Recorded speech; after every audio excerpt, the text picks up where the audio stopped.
All right, let's jump right in.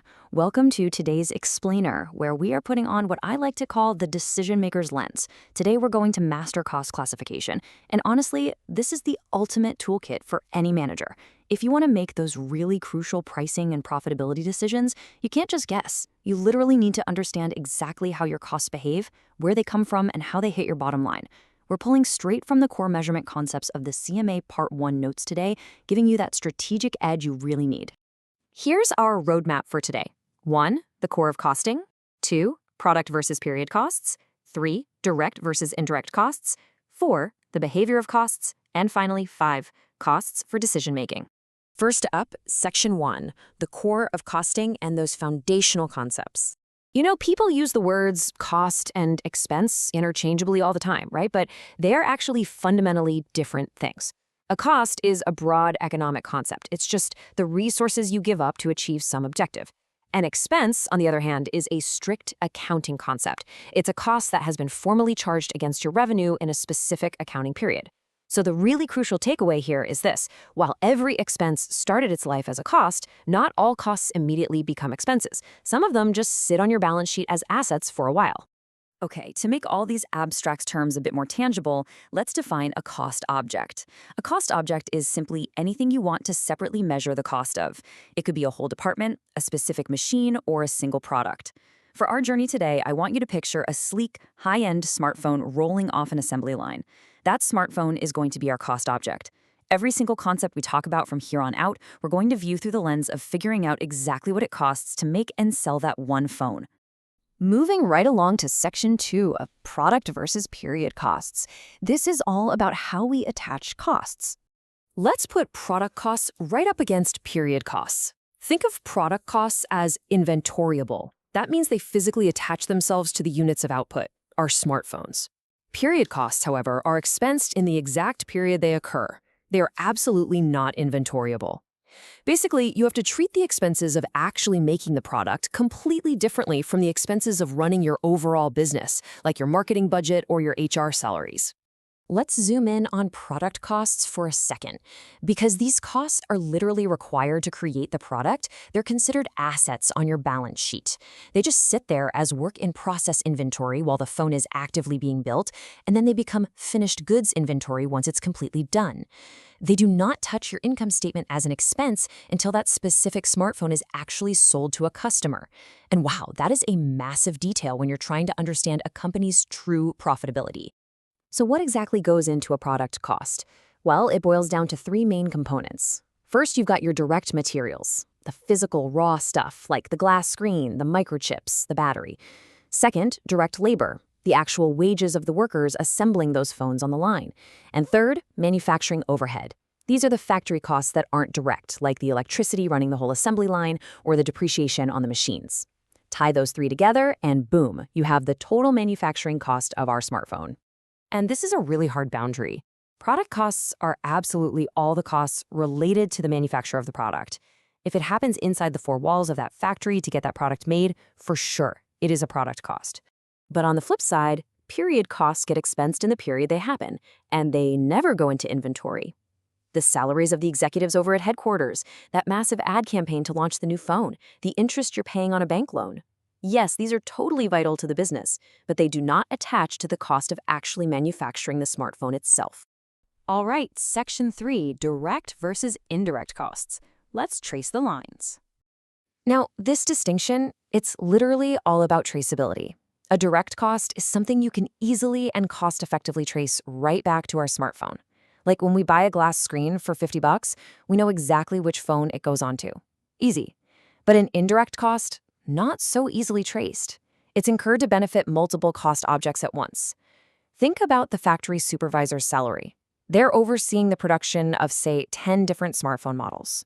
You really can't trace a specific dollar amount of their salary to one single phone rolling off the line. So, you've got your direct inputs into the manufacturing process, direct materials and direct labor. Super easy to track. But then you have your indirect inputs, indirect materials and indirect labor.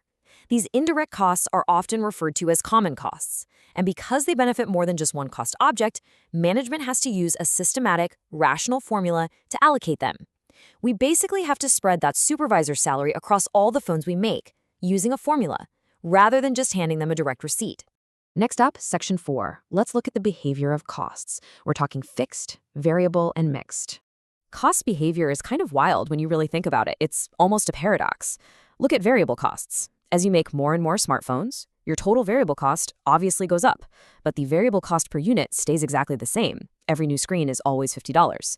But then look at fixed costs. The total cost stays completely constant no matter what you produce, but the fixed cost per unit changes. Think about it. If your factory rent is $10,000 and you only make one phone, well, your fixed cost per unit is $10,000. Ouch. But if you make 10,000 phones, your fixed cost per unit drops to just $1. But, of course, there's a catch, and it's something called the relevant range. This is the limit of your production volume where those total fixed costs actually stay constant. Imagine we suddenly land this massive, completely unexpected order for millions of smartphones. To fill it, we have to go out and run to second factory. Suddenly, our total fixed costs, which were supposed to be constant, remember, they just jump up massively.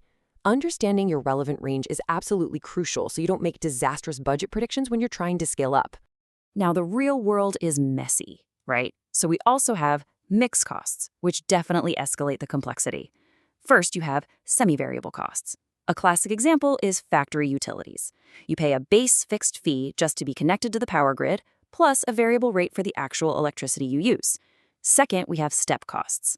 These stay fixed over very small ranges, but then they jump up in steps. Think of a hospital. You might need one nurse for every 10 patients. The second patient, number 11, walks through the door, your costs step up because you have to hire a whole new nurse. Why does all this matter?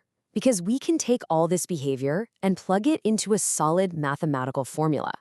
The cost function is essentially your total cost, which equals your fixed costs plus your variable costs per unit times your volume. So if our fixed costs are $700,000, our variable cost is $20 a unit, and we're producing 40,000 units, we get a very real, actionable number, $1.5 million. This isn't just academic theory. This is literally the exact formula managers use to set their concrete budgets. Okay, so we've got the standard accounting down, but let me ask you a bit of a provocative question. What about the costs that never even show up on an income statement? Are they just ghosts, or do they actually matter? Which brings us to our final section, Section 5, Costs for Decision-Making and Those Big Strategic Choices. This is where we really have to shift our perspective. Comparing explicit costs against implicit costs is huge. Explicit costs are what we all normally think of, actual out-of-pocket cash payments. You pay an invoice, the cash leaves the business, and it gets recorded. Simple. But implicit costs, these are imputed economic costs with absolutely zero cash payment. They will never become recorded expenses on your income statement. But, and this is a massive but, they are absolutely necessary when you're weighing alternative strategic choices. The absolute classic example of an implicit cost is opportunity cost. This is the income you lose out on by not using a limited resource in its best alternative use. Let's say we tie up $2 million in a massive warehouse full of unsold smartphones. The opportunity cost there is the interest we lost by not just leaving that $2 million sitting in a bank account. You will never see lost interest written on the balance sheet, but any good manager knows exactly what they gave up. Let's finish up our toolkit with 3 really specific decision-making concepts. First, sunk costs. These are costs you've already incurred and cannot ever recover. The golden rule here? Ignore them. Completely irrelevant to your future decisions. Second, discretionary costs. These are flexible in the short term, things like employee training or advertising. You can cut them today if you need to save cash, though it might really hurt you tomorrow. And finally, marginal costs. This is simply the cost of producing exactly one more unit. It's the number you look at to determine if taking that one extra smartphone order is actually a viable idea. Well, we have covered a ton of ground today, turning all those abstract numbers into a real strategic decision-maker's lens. So I want to leave you with this to think about. Knowing the true nature of your costs now, from the fixed and variable all the way to those invisible opportunity costs. What hidden expenses might be secretly eating into your product's profitability right now? Take this framework, apply to your own operations, and see what you find. Thanks for joining me on this explainer.